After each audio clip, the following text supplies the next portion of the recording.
Olá pessoal, bom dia, boa tarde, boa noite ou boa madrugada para você que nos escuta. Seja muito bem-vinda e seja muito bem-vindo a mais um episódio do RH para você Cast, nosso ponto de encontro para que a gente possa falar sobre tudo que é de mais relevante, mais importante, as tendências em recursos humanos. Portanto, se você trabalha com gestão de pessoas, ama RH, está estudando RH, sinta-se em casa, fique à vontade, porque esse é o nosso ponto de encontro, essa é a nossa casa, digamos assim, e a nossa comunidade. E por falar em comunidade, já deixo aqui o recado para você seguir o RH para você nas redes sociais. A gente está no Facebook, Instagram, tem o canal no YouTube e, claro, tem o LinkedIn também, que lá, tanto no grupo quanto na company page do RH para você, você vai encontrar mais de 120 mil profissionais de recursos humanos trocando ideias e insights todos os dias por lá.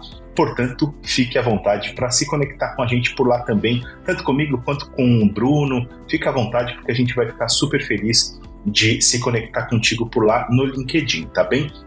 Aliás, só para finalizar os recadinhos aqui, quero também convidar você a seguir a entrar, né, no RH, acessar o rhpravocê.com.br, o nosso site, a nossa plataforma de conteúdo. Lá você vai encontrar vários conteúdos produzidos pela nossa área de redação, produzidos também pela comunidade de RH na área de collab. Tem os nossos colunistas, o Branded Content, né, as nossas empresas parceiras e mantenedoras que também têm aportado conteúdo relevante por lá. Então, junte-se a essa verdadeira comunidade de dezenas de milhares de profissionais de recursos humanos e acesse o rhpravocê.com.br.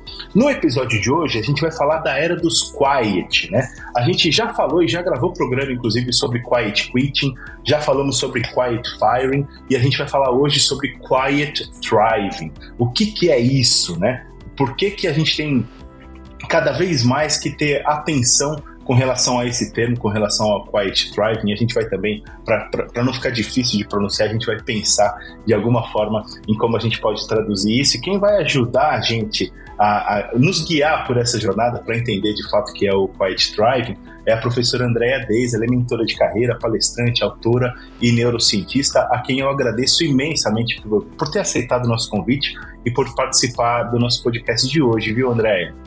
Para mim é um prazer estar com vocês, Daniel, Bruno, a todos que estão nos acompanhando, falando de um assunto tão importante, né? Você estava falando da era dos quiet, eu aqui pensando, né? Quantas vertentes e eras, né, que a gente já passou, e eu diria tantos confortos e desconfortos no RH. Exato.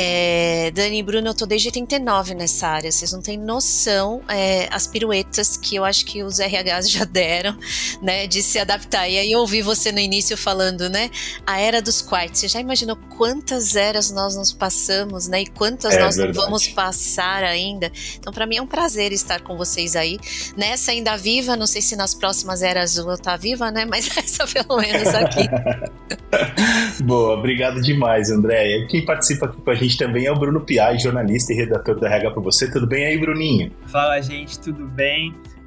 Pois é, né? Quando a gente pensa que acabou uma era de um quiet, de repente chega um novo, mais um aí pra gente se inteirar, pra gente entender melhor.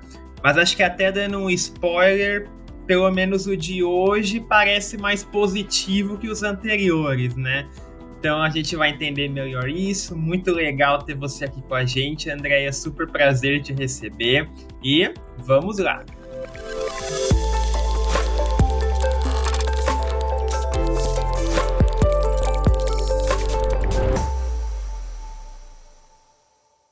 A era dos quiet, e agora a gente vai falar sobre quiet thriving. Eu acho que para começar essa conversa, Bruninho, Andréia, acho que vale a pena a gente conceituar, né? Porque também, senão a gente pode avançar o assunto sem que a gente tenha muito claro a questão do conceito, do que a gente está falando. A gente pode traduzir thriving como vencer, né? Prosperar, crescer, evoluir e tudo mais, isso do inglês. Mas quando a gente traz isso para o conceito de quiet thriving, Andréia, exatamente do que a gente está falando? Porque quando a gente fala do quiet, a gente fala do silencioso, do parar. E aí quando a gente fala do thriving, a gente fala desta prosperidade. Então, eu não sei se podemos, porque eu acho que essa era dos quiet, né? Mas seria interessante talvez a gente dar uma passadinha rápida pelos anteriores, né? Boa, Porque maravilha. para explicar o Quiet Thriving, a gente tem que ter um mínimo de repertório dos anteriores. Então, não sei se vocês concordam com isso, né? Total, vamos nessa. Porque a gente vem com Quiet Quitting ou Quiet Quieting, né, quando se fala que era a demissão silenciosa. Lembrando que a demissão silenciosa não era que as pessoas pediam demissão, elas começavam a fazer o básico, né, então eu estava ali meio, né, desgostoso, não necessariamente doente, não precisa ser um transtorno, mas eu estava ali, de repente, não gostando das coisas como elas estavam sendo, processos, clima organizacional, cultura, e de repente eu começava a fazer o básico.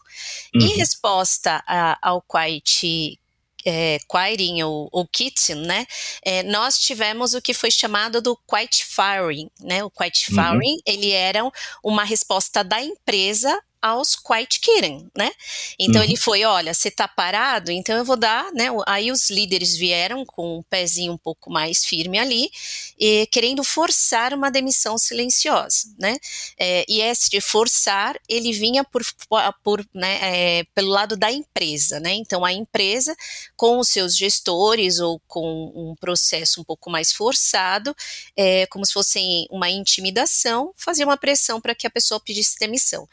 Em resposta, né, ao quiet firing, vem o quiet trying, né, que ele seria, poxa, mas eu tenho conta para pagar, eu tenho boleto. Se eu ficar parado, eu não vou conseguir, né?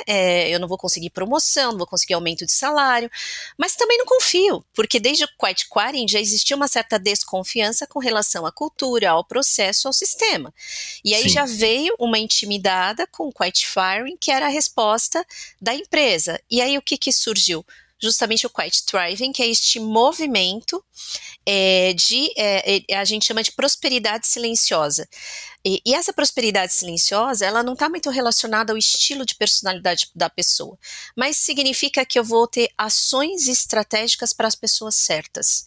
Então, esse quiet thriving, ele vem a ser assim, olha, eu não vou ficar aqui parado, mas também não vou ser aquele de querer sair contando para todo mundo o que eu estou fazendo. Eu vou para as pessoas certas, no momento certo, e agora eu estou entendendo o jogo, eu vou jogar de uma forma um pouco mais estratégica. E aí, só para assustar vocês, eu sei que hoje não é o patamar, mas em resposta a isso também surgiu o Quiet Hire, que é o próximo, tá? Né? Eles vão ficar indo Quiet Drive. Boa, Bruninha, fica à vontade para se juntar a gente nessa conversa boa.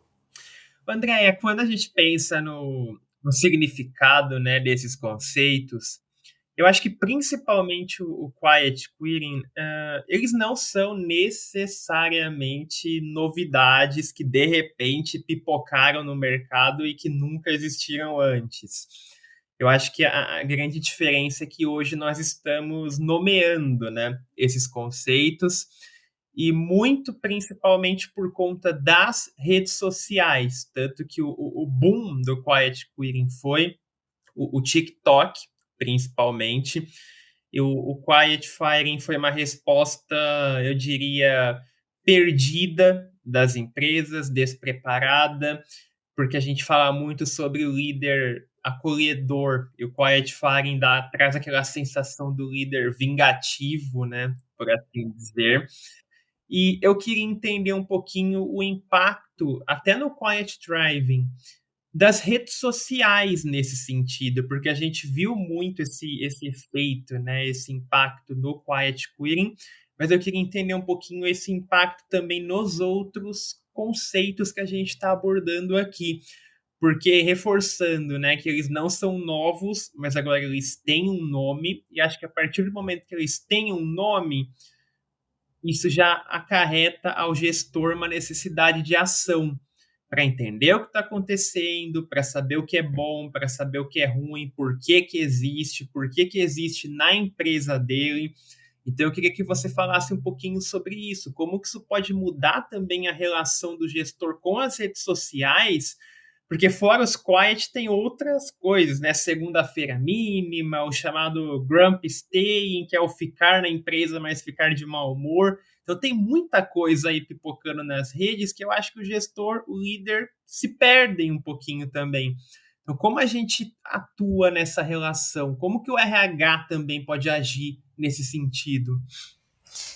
Olha, Bruno, é bem curioso a sua colocação, porque já levou meu cérebro, né? Eu trabalho também com saúde e florescimento há muitos anos, eu venho também da área aí da neurociência e da psicologia, lembrando que quase todos os quais pode gerar também um desvio ou até um transtorno, uma doença, que a gente entraria nos burn, né? Bore out, burnout, aí tem vários bores que a gente colocaria.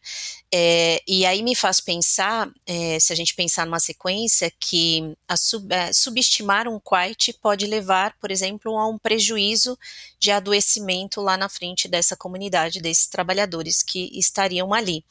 Se a gente pensar nas redes sociais, o quite thriving, eu vejo, né, eu também sou uma estudiosa aí, digamos, uma cientista, aqui estou há um mês de defender a minha tese um pouco neste viés também. Eu diria que ele é um movimento contrário de valores ressignificados. Veja, se fica muito complicado isso, né? Principalmente pós-pandemia. Então, a gente teve, como você falar, o boom disso foi o TikTok. Mas o que você percebeu? Será que tudo que acontece no TikTok é sustentável?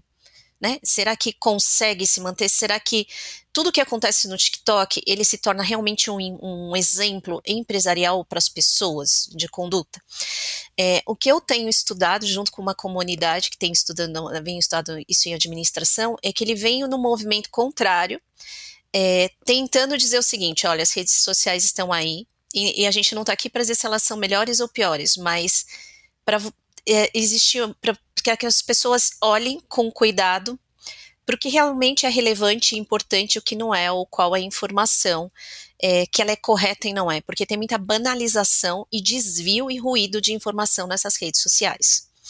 Então, eu percebo, como, principalmente falando mais do Quiet Thriving, né, quando a gente fala dessa prosperidade silenciosa, que ele é quase que um comunicado assim: olha, dá para eu fazer tudo isso sem eu estar nos holofotes dessas redes sociais, e de uma forma mais sustentável e de uma forma muito mais discreta e muito mais consistente. Ou seja, eu faço e nem tudo precisa ser levado para os holofotes, divulgado, né? E eu só vou divulgar o que eu realmente quero, né, de uma forma estratégica. E aí a gente, assim, não falando de pessoas, mas teve uns movimentos do Elon Musk falando: olha, a gente precisa ter moderação com a IA e com o que está acontecendo com as redes sociais, e outros movimentos, né, alguns outros estudos dizendo: não é tudo que se pode. Então, na minha opinião, ele também, o Quiet Thriving, ele traz este movimento de: olha, nem tudo que está lá eu concordo. Agora, eu acho que traz uma responsabilidade, Bruno, maior, que aí eu não sei até que ponto as pessoas estão entendendo isso, para você abrir uma janela e falar: para onde eu quero olhar? Será que tudo que está numa vista nossa de janela, né, numa visão, toda a informação que está ali, ou todo o acesso que está ali, deveria nos chamar a atenção? O que pode nos desviar a atenção e levar para que a gente seja um país em desenvolvimento eternamente? O que gera pessoas mais críticas, mais dependentes ou independentes? A hora que eu tenho a informação em massa, essa informação ela pode vir com excesso de controle, com excesso de adestramento, como eu digo para os meus alunos. Será que nós queremos ser uma sociedade adestrada? Então, a hora que a gente vem com este movimento do Quiet Thriving, na minha opinião, ele pode ser, ele tende a ser um movimento também de: olha, vamos moderar, né, essas redes sociais, e vamos entender até que ponto existe o aspecto de consciência, né, do outro que está do outro lado, de filtro, né? Qual que é a lente que eu coloco desta informação como um todo? Tanto que depois vai surgir como uma resposta Quiet Thriving, vem o tal do Quiet Hiring, né? Que é a contratação silenciosa também, né? Então ele vem como uma resposta, vocês estão fazendo quietos, então aí a empresa de novo, como se fosse um jogo de carteado. E isso eu fico pensando se é inteligente, né? Porque tem um jogando de um lado, outro jogando do outro, como se fossem grandes apostas, e na minha opinião, não sei se isso não está cortando, ao invés de você integrar, se não está o movimento, aí eu faço uma coisa, a empresa responde outra, aí a comunidade faz outra, existe outra resposta. Até que ponto isso é saudável, pensando em resultados na organização, né? Não sei se eu respondi, Então, Bruno, Andréia, mas... Não, perfeito. Eu até fico com uma certa dúvida, né, em relação a esses quiet, no sentido de que hoje nós pregamos muito a transparência, né? Muito se fala sobre a capacidade do líder de se comunicar, de demonstrar sua vulnerabilidade, de ser transparente com as pessoas, de humanizar processos. E me soa, de certa forma, o Quiet, mesmo o Thriving, embora ele fale sobre não ter tanta exposição, sobre ser um crescimento ali um pouco sem tantos holofotes, como você falou, me causa um pouquinho essa sensação de, poxa, será que a gente não está indo na contramão de tudo que a gente está defendendo aí nos últimos anos, que é exatamente a comunicação, não o quiet entre as pessoas dentro das isso. empresas. Então eu acho muito, muito curioso como esses fenômenos, até tendo esse quarto quiet que você trouxe, né, o quiet hiring, eles vêm ganhando tanta força e tanto impacto aí dentro do mercado, né?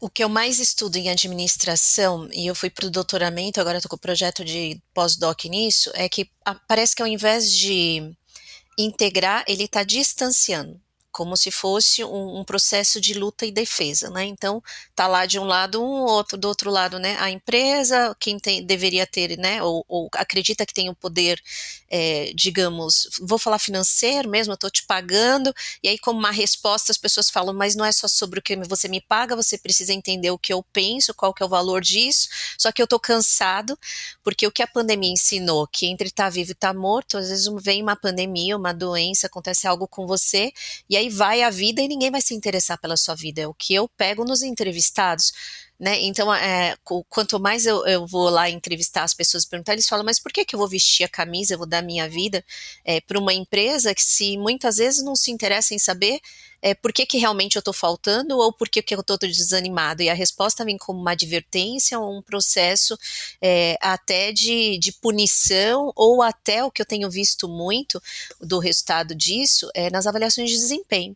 Eu tive recentemente um mentorado que veio e falou assim, poxa vida, né, ele me chama de Deis, né, ele fala assim, olha Deis, o que aconteceu? Me tiraram 70% do meu bônus e esse bônus estava aliado a algumas necessidades que eu ia ter e foi injusto. Né? E aí ele fala, foi injusto por isso, por aí. Aí eu falei, você não vai argumentar? Ele falou, não vou argumentar. Não foi uma decisão deles, eu vou argumentar de outra forma. Eu vou prestar serviço, eu vou fazer outras coisas, só que eu vou me interessar em fazer o que é o mínimo possível lá. Eu vou trabalhar minhas 6 ou minhas 8 horas e vou pensar no que eu consigo ganhar fora daquilo. Então, será que este movimento... Olha lá o Quiet Quit. É o que eu falo, e isso acaba diminuindo produtividade, resultado, motivação, né? E vai trazer, assim, para alguns que de repente não tem esse espírito um pouco mais empreendedor, ele vai gerar e vai parar no quiet quitting. Para outros, né, se pensarem, poxa, essa única alternativa, eu vou fazer, mas vou jogar sozinho, que é o quiet thriving, né? Vou fazer de forma mais articulada. Então, na minha opinião, está se gerando mais um distanciamento do que realmente uma ponte ali que poderia integrar. Mas isso tudo, Bruno, na minha opinião, porque as empresas, elas não está existindo o que a gente chama de flexibilidade organizacional. Assim como tem sido cobrado muito que as pessoas se reinventem, que as pessoas tenham um olhar diferenciado, os trabalhadores, para desenvolver soft skills, para desenvolver alguma coisa específica, a empresa está sentada. Eu faço muita consultoria em empresas e são poucas que falam, olha, deixa eu reavaliar os meus processos, deixa eu ver quais são, qual a minha missão que está sustentando, né, a base de como as coisas funcionam, como está sendo distribuídos, questionar sobre o seu poder. Enquanto as organizações também não começarem a questionar sobre o que elas estão fazendo com essa manipulação de poderes, eles vão ter como resposta movimentos. Mas por quê? Porque um não está comunicando com o outro, um está aqui, olha, eu mando, você obedece, e o outro está dizendo, você não manda mais, porque eu sou capital intelectual e eu também tenho força. Uhum. E na minha opinião está acontecendo isso, né? E a Então, gente está numa Andréia, outra geração, né, Daniel? Na minha sim, geração, a gente aceitava. Né? Na minha geração, a gente vinha à é isso. empresa, a gente abaixava a cabeça, ia lá e fazia. Esta geração não faz. Desculpa, te interrompi. Não, imagina, a gente parece que está vivendo uma espécie de guerra fria, né? Porque esse jogo de carteado que você falou, ele está sendo jogado sob a mesa, digamos assim, né? Quer dizer, às escuras, quer dizer, essa coisa do quiet, inclusive quando o Bruninho falou no começo do nosso podcast, pô, parece que é uma coisa mais positiva. E de fato, quando a gente fala em prosperidade, alguém que tá evoluindo, crescendo e prosperando de forma quieta, né? Assim, parece algo positivo. Mas, e aí eu vou me colocar no lugar do profissional de RH, né? Quer dizer, como é que o RH lida com isso? Eu acho que ele tem um desafio gigantesco de comunicação, de trazer tudo isso à tona, quer dizer, tá todo mundo agindo desta forma, mas o RH, para sua boa gestão, digamos assim, precisa trazer isso para o consciente coletivo da companhia, tornar tudo isso prática, tornar tudo isso um processo, um programa de gestão de pessoas. Eu acho que é um desafio enorme. Eu não acho que seja necessariamente ruim que alguém esteja prosperando de maneira quieta, mas como é que o RH deve agir frente a tudo isso, Andréia? Quer dizer, como é que ele traz tudo isso para as conversas de fato, para a ação nas empresas? Eu não sei se eu posso te responder ou não, porque talvez, e olha que eu sou de RH, hein? Talvez a comunidade não goste muito da minha fala. Mas eu tô numa época da vida que eu falei, olha, a única coisa que eu quero é liberdade de expressão, que ninguém concorde Boa, comigo, né? Eu isso, acho que o ótimo. RH tem que deixar de ser os DVs ou os DNs, os donos da verdade ou donos do mundo. Então, a primeira coisa que, na minha opinião, e eu falo como uma pessoa de RH há muitas décadas, né? A gente às vezes estava ali no RH, então você também tem o poder de contratar ou não, às vezes você acha que você é soberano porque você está, de alguma forma, no controle.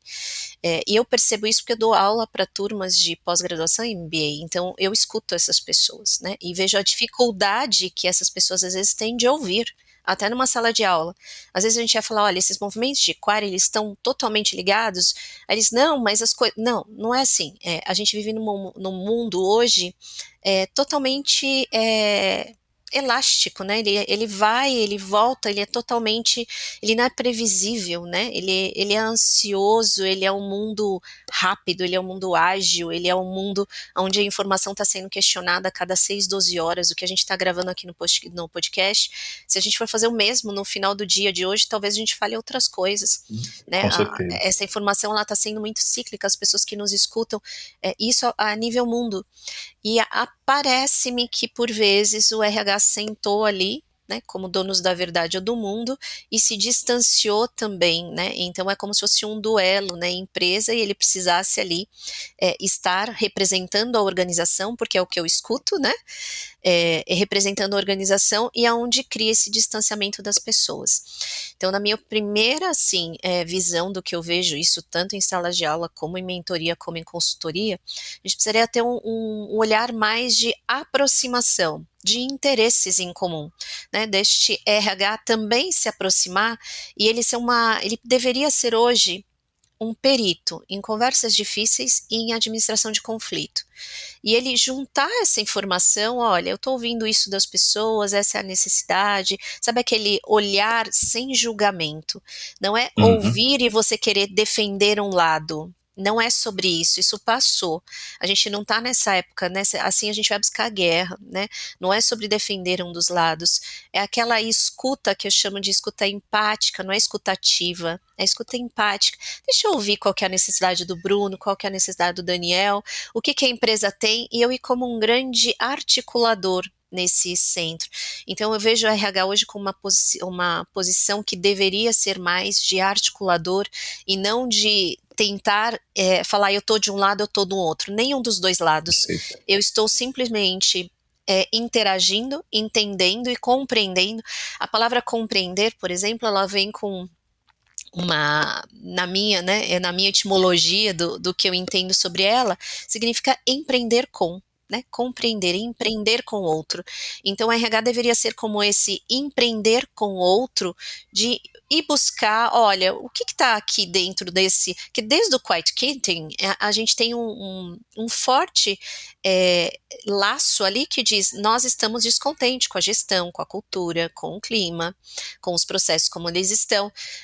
Mas ao invés de você entrar nesse processo de vinho Quiet Fire, e olha, então eu tenho poder, eu faço isso, ou Quiet Thriving, olha, então, já que você acha, parar com essa disputa de quem tem o poder e ter tá faltando este integrador, este RH que vem não buscar um lado, mas buscar esse eixo central que levaria essa jornada. Na minha opinião, deveria ser isso, Daniel. E eu acho que o RH tem todo o potencial para ser esse elemento mediador, digamos assim. Isso. E acho que é uma bandeira que a gente tem levantado nos nossos conteúdos. E eu concordo 100%, André. Acho que esse seria um caminho muito, muito importante, uma contribuição muito grande que o RH pode dar para as organizações. Gente, nosso tempo já está terminando. Eu quero agradecer imensamente, Andréia, pela sua participação, por ter compartilhado com a gente um pouquinho do seu conhecimento, da sua trajetória, dos seus estudos também, e desejar muito sucesso para você. Olha, Daniel, Bruno, todos que estão nos acompanhando, foi um prazer, né, estar com vocês. Existe uma poeta que, enfim, o nome dela é Salomé, e dentro de um poema ela traz uma frase muito interessante, né? Se você realmente quer uma vida, aprenda a arrancá-la, né? A buscá-la. Então, eu acho que se a gente quer uma vida diferente nas organizações ou nas pessoas, a gente tem que começar a buscar isso de uma outra forma. Mas foi um prazer estar com vocês, eu fico à disposição. Fantástico. Bruninho, obrigado por ter participado hoje com a gente também. Pessoal, muito obrigado, Andréia, prazer. Agora a gente espera, né, acumular mais alguns Quiet e depois já chama a Andréia para a parte 2, né, para ver quais serão as novidades aí em termos desses conceitos pipocando com tanta força no mercado, né? Andréia, obrigado pela disposição, muito legal te conhecer, tudo que você trouxe aqui para a gente. É um tema mais complexo do que parece, né? Às vezes o simples significado do conceito parece algo tão fácil de se entender, tão banal, e quando você vai a fundo tem tantas raízes ali envolvidas, então realmente é muito, muito bom a gente poder trazer alguém aí com seu conhecimento. Então, bacana demais a gente ter contado contigo aí nesse episódio.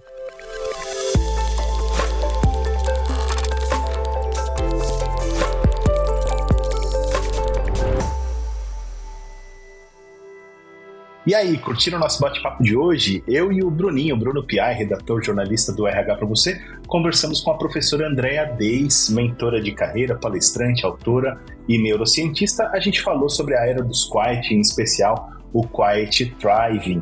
E é isso aí, acho que a mensagem final da Andréia é muito, muito forte, né? Quando ela cita o poema e fala que, assim, a gente precisa, a vida que a gente quer e a realidade que a gente quer dentro das organizações, ou mesmo fora delas, a gente precisa ir lá e arrancar e buscar, né? Não vai cair no nosso colo. Então acho que é uma mensagem bem forte, bem poderosa.